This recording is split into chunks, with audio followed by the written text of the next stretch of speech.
Okay, so I'll start right now. Let's go. Okay, so let's do it. Oh my God. Okay, so we are here today. We are Carla and Erica, and we are here today to tell you a little bit of our experience and to say that we don't need to be learning inside a box. And our students don't need to be learning inside a box. We can do much more than that by sharing and connecting and learning all together. What is an ideal classroom? What do you expect from your students? We expect engagement, collaboration, active production. We expect our students to be respectful, to be tolerant, to know their surroundings. We have many dreams about the ideal classroom. How about you? How often do you connect to other teachers? Is it only in the teacher's room during coffee break? Is that the kind of connection you have with teachers? Are you an active participant of teachers' communities? Do you know your ELT surroundings? Well, nowadays we don't need to rely any longer in our institution. We shouldn't wait for our institution, as Claudio pointed out, to back us up. We need to go for it. We need to find ways to connect to people. And well, nowadays we have our personal learning environments and networks. And we want to tell you we want to talk about some very simple ways you can get started. It's all about making it simple, really, really simple, okay? There is an acronym called KISS, which is Keep It Simple, Simple. How many of you are in Twitter? How many of you are in Facebook? Okay.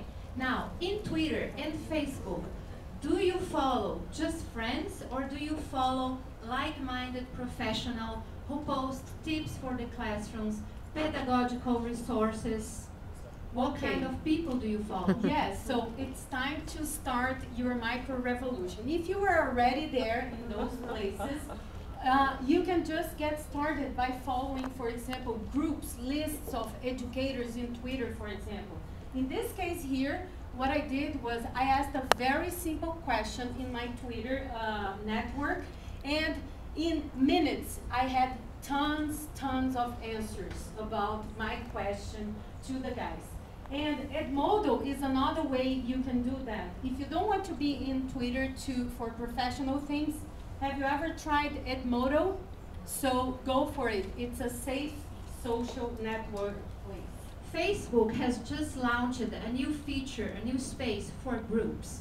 You can create your own Facebook groups, and there the members of the groups, they can add documents, photos, links, and whenever you have members online, you can all chat.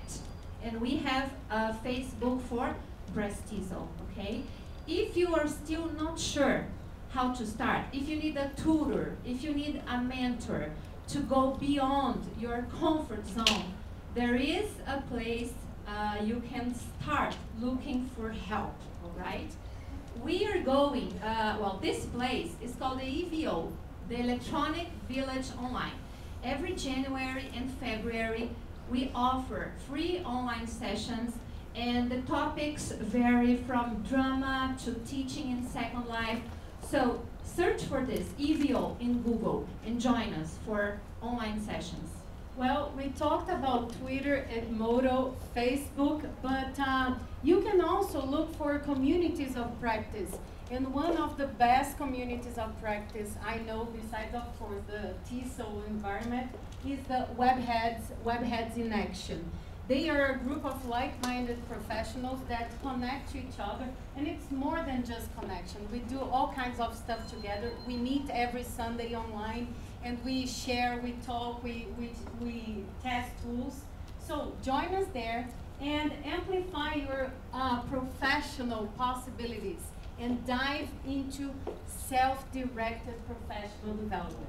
Why should you bother to become lifelong learners, to become engaged professionals, to become better educators? But there is much more to it. You can do much more with these connections. And Carla will tell you what you can do. Well, here's one example of the kind of connections we have. I got a retweet from somebody I've never seen or never met face to face. And this person was retweeting and putting my name so that I could connect to a third educator because she was having a project about Latin America. So then we recorded some videos in VoiceThread, a wonderful tool for educators.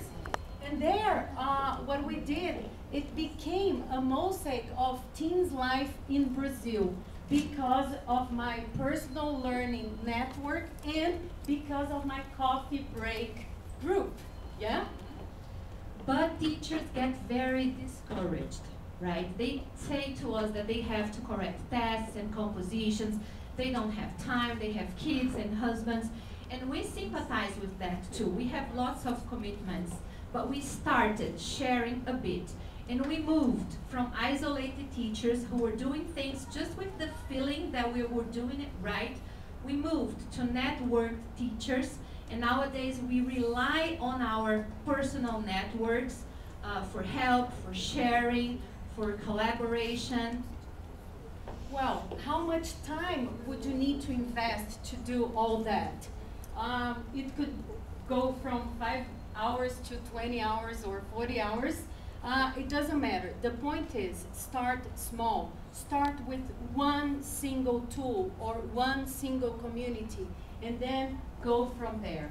Well, we have found our way to do what we ask our students to do, yes, in class.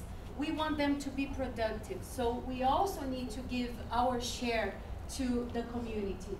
We have our wiki that we share everything we have and we do. And I hope you enjoy this community. Can you go back to the